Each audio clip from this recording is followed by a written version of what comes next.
Bienvenidos y bienvenidas. Ecuador se apresta a una transición institucional y política. Este viernes se instala una nueva Asamblea Legislativa y el 24 de mayo se posesiona el nuevo presidente Guillermo Lasso Mendoza. Y en este contexto, a estas alturas todavía hay negociaciones para la conformación de mayorías en la legislatura para elegir a sus nuevas autoridades, y esto contrae una expectativa sobre la reconfiguración de la oposición política. Pero también, al mismo tiempo, Lenín Moreno acelera los cambios económicos para dejar la mesa servida al futuro gobierno. Y también se espera con sospecha las primeras acciones de Lasso, que no ha dicho todavía nada alrededor de su modelo. Y para eso para analizar esta situación, hemos invitado al analista económico Juan Fernando Terán, a quien le damos la más cordial bienvenida. ¿Qué tal, Juan Fernando? ¿Cómo estás? Bienvenido. Gracias, un gusto estar con ustedes nuevamente. Gracias, Juan Fernando. La primera pregunta que se haría cualquier ciudadano por fuera del Ecuador es: ¿en qué condiciones deja Lenín Moreno a este país después de estos 4 años donde evidentemente no solamente la pandemia, la crisis económica, sino que otros factores han condicionado incluso su propio desarrollo administrativo y además institucional? Bueno, nos deja un país que ciertamente no tiene las características que el discurso oficial y la prensa empresarial señalan. No es cierto lo que está pasando. En el país es lamentable, pero existe una desinformación sistemática que se genera por este contubernio entre el Estado y los medios de comunicación. Al respecto, por ejemplo, no se recuerda en la prensa comercial que el Ecuador tiene una recesión que ya va a tiempo, desde algún tiempo atrás, y que en este año se espera un decrecimiento del Producto Interno Bruto. Esa es la situación. El Ecuador ya tuvo problemas en el 2020 y en este año se espera que tenga más problemas en términos económicos. Pero ¿por qué no se menciona eso en la prensa? ¿Por qué el discurso oficial no menciona eso? Cuando el presidente Moreno se va de tour hacia afuera, menciona cosas que no existen, logros que no se han construido, que no se han logrado. Mira, la situación es tan grave que yo quisiera que por favor los ciudadanos revisen si el Banco Central del Ecuador ha publicado o no ha publicado las cuentas nacionales correspondientes al año pasado. ¿Qué es lo que sucede? ¿Cuál es el estado real? Una pregunta muy puntual a propósito de lo que mencionas, Juan Fernando. Si el presidente Lenín Moreno sale fuera del país a decir esas cosas, ¿por qué lo haría? ¿Qué rédito político puede obtener diciendo cosas que no son ciertas y además exhibiendo un país que no existe? Porque en la práctica, digámoslo así, en el Ecuador hay muchos problemas y, como bien dices, gracias a la prensa comercial, privada y hasta la oficialista, se maquillan para decir que deja la mejor democracia del país. Mira, yo creo que el último tour internacional del presidente y sus declaraciones desafortunadas sobre muchas cosas que pasan en América Latina y que pasan en el Ecuador son el resultado de que él está preparando su salida y haciendo méritos para conseguir su visa en Estados Unidos. Y te lo digo así de frente. Las afirmaciones que hizo sobre lo que sucede en Colombia, la imposibilidad de reconocer que en Colombia hay una protesta social terrible en contra del gobierno de Duque y que es ocasionada por políticas que se están aplicando a nivel latinoamericano, es algo que obviamente está dirigido a hacer méritos frente a Estados Unidos. Y lo que dijo de la intervención de Venezuela en Colombia es absolutamente falso. Nosotros en el Ecuador, en el año 2019, y regresando al caso ecuatoriano, tuvimos un paquete tributario similar, medidas similares a las colombianas, que generaron la protesta social que se ocasionó a fines del 2019 y que generó un montón de muertos y de heridos. Te planteo la otra pregunta, Juan Fernando, al respecto. Ya que ese es el panorama, ¿qué condiciones de gobernabilidad y de manejo económico tiene el futuro gobierno, tomando en cuenta que además, lo que han dicho algunos expertos, necesitaría para lo que resta del año alrededor de unos 8.200 millones de dólares que en este momento no existen en la caja fiscal? A ver, mira, las declaraciones son contradictorias y hay que esperarse más contradicciones a futuro, en el futuro inmediato, porque no se puede cumplir con las cosas que se ofreció en la campaña electoral. Entre ellas, por ejemplo, elevar el salario a $500, que primero lo dijeron, no especificaron cuándo, luego dijeron que sería durante el transcurso de los próximos 4 años. Pero las afirmaciones contradictorias se observan cuando tú miras que, que el posible gabinete económico del presidente Moreno, que es entrevistado como tal en los medios de comunicación privados, como que ya fueran las autoridades económicas del próximo gobierno, del gobierno de Lazo, ellos señalan en cambio que los salarios son demasiado altos, que se necesita reducir salarios o masa salarial en el Estado para poder cumplir con las condiciones de reactivación económica, que en realidad son condiciones de ajuste estructural planteadas por el Fondo Monetario Internacional. Entonces ahí tú observas ya lo que se nos viene. Se nos viene todo lo contrario a lo que supuestamente iban a ofrecer. Porque en el Ecuador, con un gobierno conservador, con un gobierno que responda a las políticas del Fondo Monetario Internacional, los salarios públicos y privados serán demasiado altos, porque esa es la lógica del ajuste estructural del Fondo Monetario Internacional.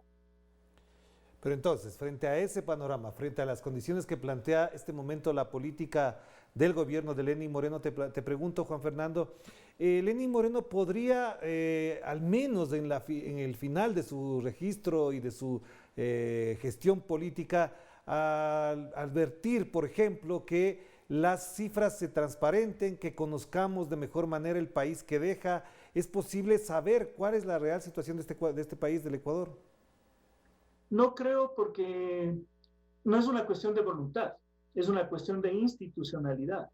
Durante todos estos años ellos han desbaratado los centros desde los cuales se producía y se conformaba y se procesaba información económica, entre ellos lo que pasa dentro del Banco Central. Entonces, aunque quisieran transparentar las cifras, no tienen el tiempo para hacerlo y no tienen las condiciones para hacerlo. Porque la liberalización que promueve este tipo de gobiernos conservadores es una liberalización que va de la mano con la desinformación. No se necesita que la población conozca lo que realmente está pasando, porque de esa forma es como se llevan las políticas de ajuste estructural. Y la demostración más obvia y evidente de esto es que la nueva ley que aprobaron en el Congreso a propósito de la supuesta defensa de dolarización, lo que les permite es no publicar el valor de las tasas de interés a futuro. Eso se da en la práctica. Entonces, si tienes una población que no sabe ni lo que sucede dentro del sistema financiero, ¿qué te esperas? Es fácil manejar a la población en esa forma. Entonces, hay un proceso que, repito, de desinstitucionalización del Estado que se refleja grotescamente en la desaparición incluso de cifras macroeconómicas. Claro, y una última pregunta para este primer bloque, Juan Fernando, tiene que ver con que en los últimos días en el Ecuador, por ejemplo, se ha incrementado el precio de los pasajes, se ha incrementado el precio del pan, se ha incrementado el precio de los combustibles, y eso en cadena efectivamente genera un grado de inflación, pero las cifras no mencionan la inflación que tenemos en este país. Y frente a eso, sorprende para muchos que el nivel de incremento de los precios, del paquetazo económico, como se dice normalmente por acá, no haya generado una reacción social y política como la de octubre de 2019. ¿Cómo se explica todo este panorama, este conjunto de cosas? Quisiera retomar después de la pausa el problema del ajuste estructural y de concretamente esto de los precios de los combustibles. Pero antes de eso te comento lo siguiente. ¿Cómo vas a esperar reacción social si la población no tiene claro lo que está sucediendo? Y eso se refleja en la votación que hubo en las elecciones presidenciales. Al margen de eso, considera que supuestas fuerzas de izquierda, como serían Pachacuti, que en realidad ha gobernado con Lenín Moreno y gobernará con Lazo, tienen una posición que favorece la desmovilización social. Yo no veo cómo desde los sectores vinculados a Pachacuti puedan justificar lo que se viene en términos de incremento de precios, reducción de salarios, reducción del Estado, privatización de activos públicos. Ahí van a tener una esquizofrenia discursiva, porque si se mantienen simulando que son de izquierda, van a tener que ser esquizofrénicos en su discurso, decir una cosa contraria a lo que en realidad están haciendo desde el Parlamento. Y permíteme señalar una cosa respecto a esto del Parlamento. La desinstitucionalización del Ecuador se refleja en el retorno de una práctica grosera que existía en el pasado, que es la compra de diputados. y hay que decirlo así. Están tan hambrientos ciertos diputados, y lo digo de frente, que ni siquiera se posesionan y ya se desafiliaron de Pachacuti. Eso pasó en estos días. Y ahora se declaran independientes, porque el término independiente significa, en otras formas, ven a sobornarme por mi voto. Eso es lo que significa ser independiente. Ya, pero antes de cerrar, esta pregunta que te planteaba para redondearla nada más y cerrar este primer bloque, ¿qué implica? ¿Por qué no hay movilización? ¿Hasta dónde las fuerzas están, digamos, anestesiadas en la esperanza de que el próximo gobierno venga a voltear la página? No creo que exista esperanza en ese sentido. Hay una situación de apatía social y de ausencia de liderazgo. Eso es lo que sucede. Yo no creo que nadie en su sano juicio se imagine que a partir del 25 de mayo de este año las cosas van a mejorar. No creo que esa sea la situación. Lo que hay es desmovilización social, resultado de una ausencia de liderazgo que no la encuentras entre quienes supuestamente eran de izquierda y a quienes les critican por haber defendido de alguna manera el proyecto modernizador del gobierno de Rafael Correa. Entonces hay una ausencia de liderazgo en todo lado, si tú quieres verlo así. Ni siquiera en la derecha encuentras un liderazgo. Claro que sí. Hagamos la primera pausa, Juan Fernando, enseguida volvemos para ver ya en perspectiva qué le espera al gobierno de Guillermo Lasso y además qué opciones tiene él para salir de esta crisis. Hagamos la primera pausa y enseguida volvemos a conectarnos con Quito con el analista económico Juan Fernando Terán.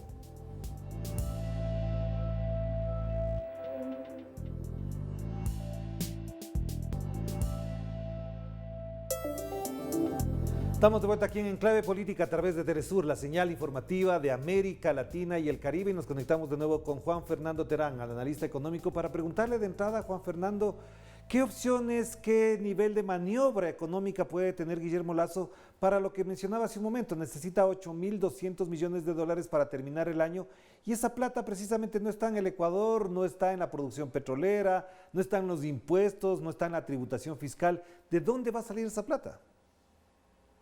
A ver, mira, de un préstamo internacional no va a salir, porque el Fondo Monetario Internacional y las instituciones monetarias financieras que podrían apoyarnos a nosotros ya nos han dado el dinero que nos debían dar como país. Entonces, no veo que en el corto plazo se pueda negociar más de él. Ese no es el caso. ¿De dónde tiene que salir? De un ajuste del tamaño del Estado, de una reducción de la masa salarial, de una reducción del dinero que se destina a sector social, a educación, a cosas que desde la lógica productivista de los neoliberales no son importantes. Entonces tiene que venir un ajuste por ese lado y no nos autoengañemos. Mira, yo quisiera poner las cosas en perspectivas y recordar lo siguiente. Años atrás en las universidades de posgrado del Ecuador se elaboró una investigación sobre cómo había funcionado el ajuste estructural en el Ecuador. Y aunque parezca contraintuitivo, el Ecuador nunca cumplió una sola carta de intención al pie de la letra. Siempre las cartas de intención del Fondo Monetario Internacional no fueron cumplidas por las élites gobernantes, que se hacían las locas al respecto de lo que el Fondo Monetario Internacional les pedía en su conjunto. Hacían un poquito de cosas, pero al rato se olvidaban de lo que el Fondo Monetario Internacional les pedía. Estoy hablando del ajuste que empezó en el año 80 y que duró más de 40 años y que no hubo cumplimiento de una sola carta del Fondo Monetario Internacional en completo. Pero observa lo que está pasando este rato. Este rato literalmente es la primera vez en la cual, sin que nos pongan la espada contra la pared, estamos cumpliendo con lo que el Fondo Monetario Internacional pide. El Fondo Monetario Internacional, como lógica característica, siempre suele pedir incremento de combustibles. Lo estamos haciendo. Y lo están haciendo antes de que llegue Lasso, para que Lasso no sea impopular frente a esa medida. El Fondo Monetario Internacional pide venta de los activos públicos y lo estamos haciendo. Y la noticia del día de hoy es la venta de los activos de la empresa minera ecuatoriana que se empiezan a poner a la venta. Mira lo que eso significa. Es una decisión que por lo menos debe ser calificada como poco cortés con el próximo gobierno o con cualquiera que sea el próximo gobernante. Porque uno en teoría no toma decisiones de esa naturaleza cuando estás a pocos días de salir del poder. Pero si toman esa decisión es, uno, porque negociado detrás debe existir y porque allá deben estar poniendo sus garras ciertos sectores del sector privado nacional e internacional. Y segundo, porque quieren dejarle la mesa tendida literalmente al señor Lasso, que él no sea el culpable de haber iniciado el proceso de licitación de la minería en Ecuador, de la empresa minera de activos ecuatoriana. Ya, pero entonces, igual, de todas maneras, en función de eso que acabas de mencionar, Juan Fernando, que es muy puntual y además fáctico, es decir, estar en los hechos, ¿de qué manera él puede maniobrar? Porque lo que estamos viendo ahorita es que mucha gente se está viendo en el espejo de lo que pasa en Colombia y, por supuesto, ya han alertado medios de comunicación y los que supuestamente generan la opinión pública de que no van a permitir otro octubre del 2019, no van a permitir que ocurra lo de Colombia y al contrario, frente a eso, lo que pasaría es que la gente se queda un poco temerosa porque en medio también hay una pandemia y creen que efectivamente una solución que pueda aliviar el ánimo de la gente es que se le vacune, pero tampoco hay vacunas. Sí, la situación es dramática. Si tú observas los comentarios que se están haciendo este rato en redes sociales en el país, se están denunciando dos cosas fundamentalmente. Que este gobierno se va sin haber incrementado las pensiones jubilares de los ciudadanos ecuatorianos, que no lo ha hecho, y que este gobierno se va sin haber ni siquiera tenido una respuesta a la ausencia de medicamentos, de vacunas, de infraestructura para continuar con el proceso de protección de la población en esta pandemia. No hay ni siquiera una respuesta, no hay una política. Es decir, estamos hablando no de un país en el cual tú puedas culparle al gobernante que no existen vacunas, que físicamente no hay. Estamos en un país en el cual no hay plan para conseguir vacunas. No hay una política pública para controlar la pandemia después de 1 año y más de pandemia. Esto tiene una ventaja para el próximo gobierno, para el gobierno de Lasso. Y la ventaja es paradójica, pero sí existe. Y es la siguiente. Cualquier cosa, por pequeña y buena que haga Lasso, será sentida como grande. Porque si tú tienes que este rato no sabes dónde vacunar a la población, dónde puede recibir la supuesta segunda dosis que debería recibir ciertos adultos que ya recibieron esa población, si tú no tienes una situación ni siquiera clara en esos términos, con que Lasso haga algo mínimamente racional, será bien visto por la población y comprará un tiempo para tener gobernabilidad. Quisiera solamente señalar otra cosa adicional. En los próximos meses, recuerda que el Ecuador no tiene pago de deuda externa, porque le dejaron ya la mesa tendida en ese sentido. A los ecuatorianos nos botan el muerto desde el 2030 para pagar brutalmente la deuda que no querían que pague el señor Lasso. Entonces tienes unos meses en los cuales no va a sentir una presión el próximo gobierno por parte de la ciudadanía. Ya, pero Juan Fernando, ahí hay un elemento que sí es clave porque es lo único que ha dicho, digamos, de manera un poco más objetiva y abierta el señor Guillermo Lasso. Y él ha dicho, por ejemplo, y apelo a tu análisis para entender qué significan estas palabras, él ha dicho, en el Ecuador la empresa privada, el sector privado está bien, el Estado es el que está mal. ¿Qué implica esto? Lo que pasa es que la lógica que tiene Lasso es una lógica que lamentablemente ve al Estado como un problema para regular la situación macroeconómica general. Entonces, si tú tienes un déficit comercial, le culpas al Estado. ¿Cómo le culpas de algo que tiene que ver con lo que haga el comportamiento público-privado de la gente? Porque uno no entiende la lógica. Es decir, el déficit comercial surge de que la ciudadanía importa muchas cosas y las empresas importan muchas cosas. Son conductas de carácter privado. Pero ¿por qué le culpas al Estado de un déficit comercial? Desde la lógica neoliberal la respuesta es muy sencilla. Porque los ciudadanos tienen dinero porque el Estado les paga buenos sueldos. Y como les paga buenos sueldos, importan cosas. Por tanto, para reducir el déficit comercial, reduce los sueldos en el sector público. Y así tendrás menos déficit comercial. Es decir, echarle la culpa de todo al Estado es la solución ideal y mágica que con miles de piruetas intelectuales se logra desde la lógica neoliberal, que es la lógica que promueven los organismos internacionales. Entonces, para ir cerrando sobre este tema particularmente, ¿tú crees que efectivamente ese margen que va a tener de gobernabilidad con una asamblea que obviamente en los primeros meses no le puede fiscalizar, tenga, digamos, Guillermo Lasso, la posibilidad de acentuar lo que algunos esperan? Es decir, que ahora efectivamente no haya persecución política, que se liberen a los presos políticos, que acabe la persecución, pero al mismo tiempo algo que es muy importante es fiscalizar al gobierno de Lenín Moreno, porque efectivamente se va a encontrar con un gobierno hecho pedazos, como se dice vulgarmente, con las cuentas trastocadas, no transparentes, con cambios en el presupuesto que pasan del gasto corriente a la inversión para ocultar incluso información válida para tomar decisiones.